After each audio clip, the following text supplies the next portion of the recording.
Mucho se ha hablado y se sigue hablando en esos días sobre los sefardíes, sobre sus vínculos con España y sobre su nacionalidad. Ya desde el siglo XIX había protegidos españoles de fe judía en el Imperio Otomano. El protegido no estaba sometido a la jurisdicción otomana, considerada por las potencias cristianas como demasiado arbitraria, sino sometido a la jurisdicción de los cónsules del país que le protegía, aunque siguiera viviendo en el Imperio Otomano. Entre estos protegidos estaban los empleados de los consulados europeos y comerciantes cristianos. Más tarde, y especialmente a partir del siglo XIX, también notables de las minorías cristiana y judía del imperio. El número exacto de los protegidos españoles no se sabe, pero se puede estimar que eran menos que 10.000 y que eran casi todos sefardíes. Hay que recordar esta cifra de menos que 10.000. El paso más decisivo durante todo el siglo XX que emprendió el gobierno español para ofrecer la nacionalidad española, ahora estamos ya en el siglo XXI, a sefardíes, fue el decreto ley del 20 de diciembre de 1924 sobre los protegidos españoles. Este paso fue motivado por el hecho de que los estados sucesores del Imperio Otomano ya no reconocían las protecciones. Para resolver el dilema, Francia concedió a todos sus protegidos la plena nacionalidad, y España decidió seguir este ejemplo. El decreto ley de 1924 ofreció a los antiguos protegidos, es decir, a estos menos de 10.000, la oportunidad de solicitar la nacionalidad española. Según la Enciclopedia Judaica de 1930, había en aquel tiempo alrededor de 800.000 sefardíes. Una muy pequeña parte de ellos adquirió a base del decreto ley de 1924 la nacionalidad española. En total, según mis estimaciones, cerca de 5.000 personas, desde los 10.000 que en teoría tenían el derecho a obtenerla, y solamente 3.000 personas, según el Ministerio de Justicia en su exposición de motivos del anteproyecto de ley en materia de concesión de la nacionalidad española a los sefardíes de hoy en día. En 1940, más o menos 4.500 sefardíes con pasaporte español vivían en las partes de Europa ocupadas por los nazis, especialmente en Francia y Grecia. En ningún momento, España estuvo dispuesta a proteger a todos los cientos de miles de sefardíes contra la persecución. Con respecto a los 4.500 con pasaporte español, Madrid tenía que decidirse si quería obedecer las reglas del derecho internacional y defender a los que eran sus ciudadanos, o si quería seguir sus preferencias ideológicas y simpatías políticas, las cuales recomendaban abandonar a los judíos a su suerte en manos de los nazis. En general, se puede decir que las decisiones del gobierno español con respecto a los judíos perseguidos por los nazis fueron el resultado de dos factores, de la ideología franquista y de la evolución de la guerra mundial. Como es bien sabido, Franco fue aliado de Hitler. Las simpatías del dictador español estuvieron del lado alemán hasta 1945, las simpatías. Pero Franco sabía calcular con mente fría. A partir del año 1943, con la derrota alemana en Stalingrado, la suerte había cambiado. El suceso del desembarco aliado en junio de 1944 selló el destino de Hitler. A partir de 1943 o a más tardar a partir de 1944, el gobierno español se tuvo que preparar para la posguerra, para un mundo dominado por los Estados Unidos y la Unión Soviética. Desde 1940 hasta principios de 1943, los judíos con pasaporte español fueron víctimas de medidas discriminatorias decretadas por los nazis y sus colaboradores, como el régimen francés de Vichy. Esas medidas consistían en registrarlos en listas, en la confiscación de empresas y comercios judíos, en la obligación de llevar la estrella amarilla, etc., pero no estaban amenazados de muerte. Las medidas, aunque no eran bienvenidas por el gobierno español, sí que se toleraban. Lo que más despertó el interés de Madrid fue el problema de las llamadas arianizaciones, la confiscación del patrimonio de los judíos. España quería evitar que en caso de expropiación los bienes fueran a parar a Alemania o a Francia. Los alemanes o los franceses del régimen de Vichy podían confiscar el patrimonio de judíos españoles a condición que después lo entregaran a administradores nombrados por España en vez de a franceses o a alemanes. A principios de 1943, a los nazis se les planteó el problema qué hacer con los judíos con pasaportes de países neutrales que vivían bajo su dominio. Por razones también de derecho internacional, por consideraciones estratégicas y por necesidades económicas, Alemania no podía correr el riesgo de perjudicar las relaciones con Suecia, Suiza, España, Portugal y Turquía. Por eso, Berlín emitió ultimatos a esos gobiernos, rogándoles repatriar a sus judíos o permitir su traslado al este, como se denominaba la deportación a los campos de exterminio. Lo que las autoridades alemanas llamaron campaña de repatriación puso al gobierno de Madrid ante un nuevo reto. Después de que el intento inicial de Madrid de lograr la emigración de judíos españoles a terceros países como Turquía fracasase por la resistencia impuesta por Alemania, en el lado español se abrió paso, si bien costó gran esfuerzo, la idea de que su permanencia en territorio de dominio alemán les depararía la muerte. Esto rebasaba el límite de lo que España quería y podía tolerar.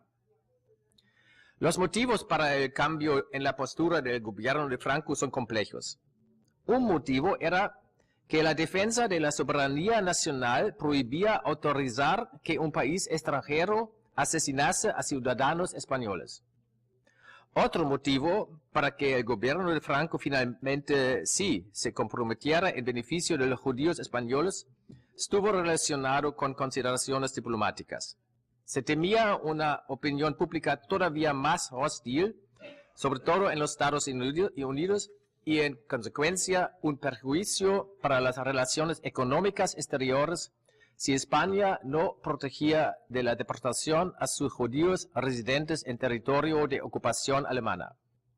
Solo que no era fácil encontrar una vía que hiciera esto posible sin avivar el sentimiento antijudío en amplios círculos de la dictadura. La solución era prohibir que esos judíos, a pesar de ser ciudadanos españoles, se establecieran en España. Solo estaban autorizados a permanecer en el país por poco tiempo, debiendo marcharse a un tercer lugar, cuya búsqueda correspondería a las organizaciones de socorro de judíos. Solo se permitía la repatriación en grupos y cuando el anterior grupo ya repatriado había abandonado el territorio español. Aparte de esto, también se efectuaba una rigurosa comprobación de la nacionalidad. Ninguna de estas dos cosas fueran exigidas por Alemania, sino que fueran decisiones autónomas de España pensadas para apaciguar a los fanáticos antijudíos del gobierno. Sin embargo, no se encontraron países dispuestos a acoger a esos judíos tan rápidamente como España había esperado. Pero por otro lado, Alemania insistió en que la repatriación fuese rápida y en grupos más grandes, ya que se quería convertir su zona de influencia en una tierra sin judíos, prioritariamente asesinándolos, pero si no quedaba más remedio, también mediante la repatriación. En una carta del ministro de Asuntos Exteriores, Jordana, a su colega, el ministro de la Gobernación, hoy del Interior, se puede leer que Madrid cambió su postura a regañadientes. Cito: Creo que esas explicaciones servirán para calmar la justa inquietud que me explico enteramente que le ha producido la primera noticia de dicha entrada, pues claro, es que yo tengo tanto interés como el que más en que todo esto se haga en forma que no nos cree un nuevo problema, aún atendiendo al deber de protección que tenemos respecto a quienes son súbditos españoles. Fue Franco personalmente quien tomó la decisión de permitir el tránsito de los judíos españoles por España bajo la condición de que se tomaran al máximo toda clase de garantías que efectivamente salieran del país. Al mismo tiempo, el gobierno de Franco estableció reglas para aprovecharse económicamente de la estancia limitada de los judíos españoles. Con su salida de los territorios ocupados por Alemania, debían depositar sus divisas convertibles y acciones en los consulados españoles. Al entrar en España, recibirían el 20% de esto en pesetas. Y cuando continuaran el viaje, no podrían cambiar ni llevarse la parte de ese 20% que no se hubieran gastado. Parte que debía ser elevada, puesto que la estancia de los refugiados debía ser financiada por las organizaciones de ayuda internacionales.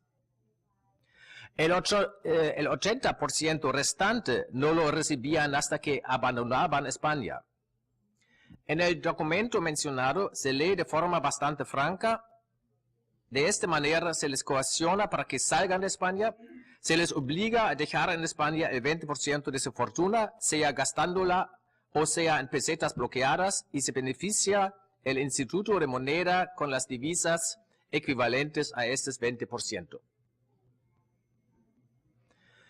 Parece que otro argumento importante en favor del cambio de postura en Madrid fue la convicción del ministro de Exteriores, Jordana, de que se trataba de no más que 60 o 70 familias y que se quedarían en España solamente 2 semanas. Al poco tiempo se dieron cuenta de que esto era una idea irreal. Antes de que los primeros judíos españoles pudieran entrar, tenían que demostrar ante las autoridades españolas, no ante los alemanes, ante las autoridades españoles, que de verdad eran ciudadanos españoles. La posición de España era clarísima. Solamente en caso de cumplir todos los requisitos y de poseer todos los documentos correspondientes se les reconoció. En términos prácticos, eso significaba que solamente sefardíes que habían obtenido la nacionalidad antes del final de 1930 y que estaban registrados en los consulados podían ser reconocidos y por consecuencia repatriados. Si las esposas o hijos no estaban registrados, no se les permitía la repatriación. En eso, las autoridades españolas eran muy estrictas. La falta de un papel tenía efectos desastrosos. España incluso negó la entrada a mujeres o niños de ciudadanos reconocidos si la boda o el nacimiento no estaban registrados en los documentos del consulado. No solamente los controles rigurosos de la nacionalidad retrasaban la repatriación. No antes del final de julio de 1943, Madrid puso en práctica la decisión de marzo de permitir la repatriación de sus judíos. Y más problemas surgieron. Madrid insistió que no el gobierno español, sino la oficina madrileña de las organizaciones americanas de socorro tenía que buscar países dispuestos a recoger a los judíos repatriados después de su breve estancia en España. Pero eso se reveló como muy difícil. Ante estos problemas, el gobierno de Franco reiteró que no era responsable para su solución. Si las organizaciones de socorro se mostraran incapaces de obtener visados de países terceros para los judíos españoles, Madrid pararía inmediatamente la repatriación. Y efectivamente, el 17 de agosto de 1943, Madrid frenó las repatriaciones que solamente días antes habían empezado. Otro problema era que España quería organizar las repatriaciones en grupos de 25 personas, mientras los alemanes pedían grupos de 150 para acelerarlo. Con por lo menos 2.000 judíos españoles en Francia, la propuesta española significaba organizar 80 o más grupos, uno después del otro. Toda esta concepción de Madrid era completamente inviable o pensada para impedir en poner en práctica de la repatriación. A pesar de todos estos obstáculos, hasta principios de julio de 1943, más de 100 judíos españoles consiguieron entrar individualmente desde Francia a España. Parece que la burocracia española ni se daba cuenta de esto. El ultimátum también afectó a los 500 judíos españoles que vivían en Salónica, en el norte de Grecia, junto con 50.000 otros judíos sefardíes en Salónica. Al contrario de estos 50.000 judíos sefardíes sin pasaporte español, los judíos españoles no tenían que dejar sus pisos y vivir en el gueto. Debido al retraso en las decisiones por parte de España, el 2 de agosto de 1943, Alemania transportó 367 judíos españoles con pasaporte español desde Salónica al campo de Bergen-Belsen, en el norte de Alemania, mientras el resto de la comunidad judía de Salónica pereció en Auschwitz. En 1943, Bergen-Belsen todavía era un campo de muerte, todavía no era un campo de muerte, sino un campo con condiciones relativamente aceptables, construido para judíos con un estatus especial como los judíos con el pasaporte del aliado España. El grupo de Salónica tuvo que esperar varios meses en Bergen-Belsen hasta que el gobierno español se declaró dispuesto a recibir a sus propios súbditos. Durante todo ese tiempo existía el riesgo enorme de que la paciencia de los nazis acabara y se mandara a los españoles a los campos de exterminio.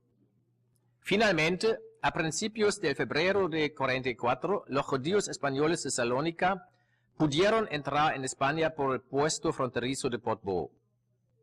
Aquí se toparon con dos desagradables sorpresas. Una era que su patrimonio, en contra de lo que habían asegurado los alemanes, no había sido transferido a España. La otra fue la esperanza de poder quedarse en el país del que eran súbditos. Y Salomón Esrati, que había sido canciller del consulado de España en Salónica durante 28 años y que se presentó como portavoz de los repatriados, lo expresó esto a Franco en una carta. Mas al llegar a España, la colonia sefardita española de Salónica se encontró ante la gran sorpresa de que no le era permitido permanecer en el país, sino que tendría que marchar a África del Norte, Casablanca, a pesar de que todos sus componentes se hayan acogidos a los beneficios del Real Decreto del 20 de diciembre de 1924 y están en posesión de pasaportes en regla. Efectivamente, el 15 de junio de 1944 partió el grupo desde Barcelona y al día siguiente llegó a Madrid. Desde allí continuaron en un tren especial. Mientras tanto, Madrid había aceptado reanudar las repatriaciones desde Francia, aunque el problema de encontrar países terceros dispuestos a acoger a los repatriados todavía estaba pendiente. Cuando Alemania puso en práctica el ultimátum y deportó en otoño de 1943 a los primeros judíos españoles que se habían quedado en Francia, Madrid se declaró paulatinamente dispuesta a intentar una segunda acción de repatriación. Principalmente se debe al cónsul general en París, Alfonso Fiscovich, el que las numerosas detenciones condujesen a un cambio de postura por parte de Madrid. Ya el 15 de octubre de 1943, Fiscovich preguntó a Madrid si era posible que los judíos españoles que quedaban partiesen a un tercer país, ya que, de no ser así, serían deportados a campos de concentración en la Europa Central. El 20 de noviembre de 1943, cuando ya se habían producido algunas detenciones, Fiskovich solicitó al Ministerio de Asuntos Exteriores que volviese a reflexionar sobre los permisos de entrada o que, al menos, lograse de Alemania un reglamento especial para los judíos españoles. El 1 de diciembre de 1943, el ministro de Asuntos Exteriores dio luz verde a este asunto. Ante la información de que en París habían sido detenidos 50 judíos españoles, Jordana telegrafió a la embajada en Vichy para lograr su libertad, ya que este grupo muy pronto podría partir a España. ¿Qué había propiciado este cambio de actitud? El 26 de noviembre de 1943, el representante de las organizaciones americanas de socorro en España, David Blickenstaff, había comunicado que los judíos que habían sido repatriados en agosto desde París podrían partir en pocos días al norte de África, donde los aliados habían abierto un campo para aliviar la saturación de refugiados en España. Ya era factible la demanda de España de ser solo un país de tránsito, incluso para los judíos de nacionalidad española. Este debió haber sido el motivo fundamental para que Jordana estuviese ahora más receptivo en la cuestión de las repatriaciones. Pero en el fondo su posición no había cambiado, como se puede desprender de una carta de él del 28 de diciembre de 1943. Son muchos cientos los sefarditas con nacionalidad española que están en Europa, sea en campos de concentración, sea a punto de ir a ellos, y nosotros no los podemos traer a España a instalarse en nuestro país, porque esto no nos conviene de ninguna manera, ni el caudillo lo autoriza. ¿Cómo respondería Alemania a una nueva petición de repatriación? El 22 de diciembre de 1943, el secretario de la embajada en Berlín, Diez, fue a visitar a su homólogo en el Ministerio de Asuntos Exteriores alemán y le solicitó que las detenciones de judíos españoles en Francia parasen de inmediato, que los detenidos fuesen puestos en libertad y que se hiciera posible su salida hacia España.